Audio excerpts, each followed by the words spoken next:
Okay, Latin 4, here is where we left off. Now, let me just remind you of what was happening.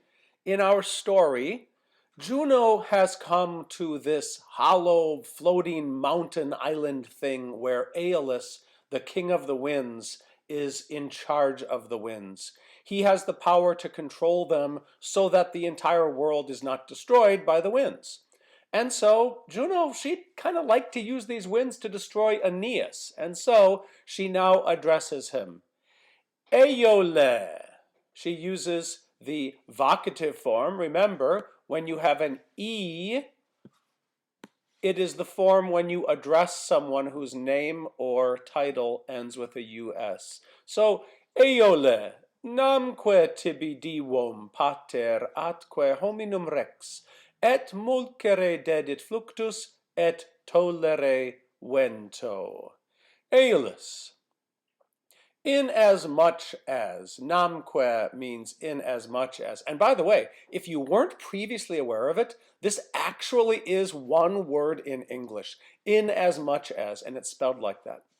In as much as the father of the gods, pater, father, divum, of the gods. Now, I hope you're looking at this OM and saying, I've never seen anything like that before. It is an alternate genitive plural ending that sometimes shows. You would have expected divum, the um of the genitive plural, like matrum. So, divum pater, father of the gods. Inasmuch as the father of the gods, and, now on your own, try to anticipate. Hominum rex. Rex is going to be your nominative, and hominum is going to be your genitive plural. Inasmuch as the father of the gods and the king of humans, hominum rex. Inasmuch as the father of the gods and the king of the humans. Now look at this next line. Run to your verb. What has he done? Inasmuch as he did it. You got this, Latin 4. Inasmuch as he gave to you. Now we'll pick up the tibi, okay? The tibi was sitting up here, and we didn't translate it earlier because it really relies on the dedit. So Aeolus, inasmuch as the father of the gods and the king of humans gave to you. Now, here's what's left over in this line. This is what the father of the gods and the king of humans gave to you, O Aeolus. Et mulcere fluctus, et tolere vento. When you have et and et like this, you can translate as both this and that. So he gave, understood the power. The word power is not in the Latin, but he gave the power mulcere. Mulcere means to soothe. To both soothe, and here's what he gave the power to soothe. The waves, fluctus. We get the English word fluctuate from that. So inasmuch as the father of the gods and the king of humans gave, understood the power to you to both soothe the waves and, here's the other thing that he gave him the power to do, to raise the wind. Tolere means to raise. Vento is the word for wind. So take a look at that for a moment. Note how the Latin worked. If you have any questions, jump over into the Google Hangout and I'd be happy to answer them for you. Let's move on. Gens inimica mihi Tyrrhenum navigat aequor. Ilium in Italiam portans victosque penates. So just take a moment first. Think about what you know. I think you know the word gens. I think you can take a good guess on inimica. We've had a lot of, especially when I make various worksheets, I use the word inimicus a lot. Mihi, you know mihi, to me. We've had the verb navigat. Only in Virgil have we learned aequor. If you don't remember it, that's okay. We're about to talk about it. Before we go on, let's at least talk about the word portans. You know the verb portare means to carry. So, NSNT equals, go ahead and say it out loud to yourself.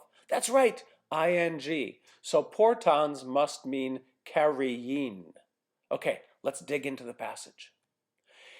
Gens, a people. Now, you learned this first in Latin 1 as meaning family, but in fact, the word gens, which is cognate to the English word kin, kinfolk means a lot more than just mom, dad, and kids.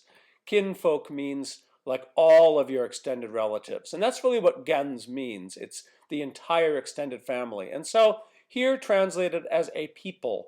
What kind of a people? Inimica, a people hostile to me. Remember, she hates the Trojans. She considers them hostile to her.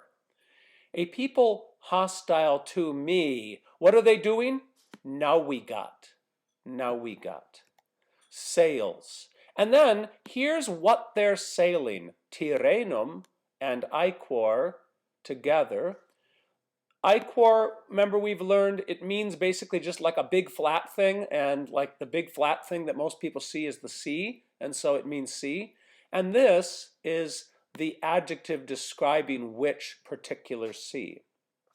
A people hostile to me sails the Tyrrhenian Sea. Now that's basically the sea right off the coast of Sicily. Remember, they are on their way to Italy. That's where they're supposed to go. She's going to stop them. A people hostile to me sails the Tyrrhenian Sea. And then all that's left in this next line of the sentence, the only verb we have is this present active participle, which we've already discussed means carrying. Now, what they are carrying are two things. Here are your accusative objects of that participle. They're carrying ilium and they're carrying penates. And the penates are further described as victos. We'll get to that in a moment. Ilium is just the area where Troy was. They're carrying Ilium. So think poetically, what would it mean they're carrying Ilium? They are all that's left of Troy. And so they, as it were, are carrying Ilium. Where are they carrying Ilium? They're carrying Ilium in Italiam, into Italy. Now, worth reviewing, remember the preposition in with accusative means into. If this had said just in Italia, this isn't really working, but I'm going to try to finish this anyway. Look, in Italia with an A, and if we were doing long marks, it would have a long mark. That would be ablative. Then it would mean in Italy. We have in Italiam. And so, the other thing that they are carrying into Italy are conquered household gods. The penates are the household gods. Remember that the Romans, their personal religion before they met the Greeks was largely animistic, and it focused very strongly on ancestor worship. And so every family had a place. Do you may remember Caecilius made a sacrifice to the lares? The lares is a synonym for penates. And the lararium in every home was a little shrine to all of your dead ancestors, who the Romans believed love you very much, want the best for you, and so if you pray to them, they believe that they will help you. But why are they conquered household gods? This is Juno basically making a little dig at the Trojans. They lost the Trojan War. They are refugees trying to get to Italy, where apparently their destiny is to found a kingdom. And so she's kind of making fun of them, calling their household gods are victos, conquered. Okay, here is the last passage we're going to look at this week. Incute vim ventis submersasque obrue pupes, aut age diversos et disjice corpora ponto. These are imperative verbs. She's telling Aeolus, incute, obrue, age, disjice. She's giving him orders. Now, this will become important next time, not next week because next week is spring break, but the next time we pick up, we're going to see Aeolus speaking to Juno, and he's going to be using very deferential speech. But remember, she's queen of the gods. She can order him around, and that's what she's doing. So look at all those imperatives. This is Juno showing her strength. She's ordering him. First of all, incute, strike. What does she want him to strike?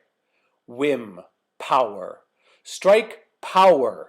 Where is he to strike this power? Ventis, into the winds. Remember, an ablative, this is an ablative plural ending, an ablative can have the meaning of any of the prepositions that you normally have with ablative. Strike power into the winds. And, that's what que means, and here's the next thing that Juno is going to order Aeolus to do. Obrue, overturn. What is he to overturn? Here's what he's to overturn. Submersas pupes. Submerged ships. Pupes is a synonym for naves. It means ships, and they are submerged ships. Now, poetically, by the way, they're not submerged until after they're overturned, right? And so what the poet is doing is he's packing into this an action that he's not going to state. So he's not going to state the following: strike power into the winds, submerge the ships, overturn the ships. No, rather, overturn submerged ships. Out means or. Age. Now the verb age just means to make or do. Make them be in this status, diversos. Make them having been scattered. Make them having been scattered. Again, Virgil likes to use past participles instead of multiple verbs. So rather than say scatter them, make them having been scattered. And here's the final thing that Juno is ordering him to do, and it's gruesome, people. Throw out disjice. Throw out, you go ahead and look at it, you know this word. Throw out bodies on the sea. Corpora. Now the word corpus, singular, corpora, plural, it means body, but it implies a dead body, and that's why the word corpse in English is related to it. Throw out bodies on the sea. So that's our lesson for this week. You've got some Latin here to study and digest. Again, jump into the Google Hangout. I'd be happy to talk about this with you. The last time you meet this week, you will have a Socrative quiz just on the Latin of this passage. Be well. Valete.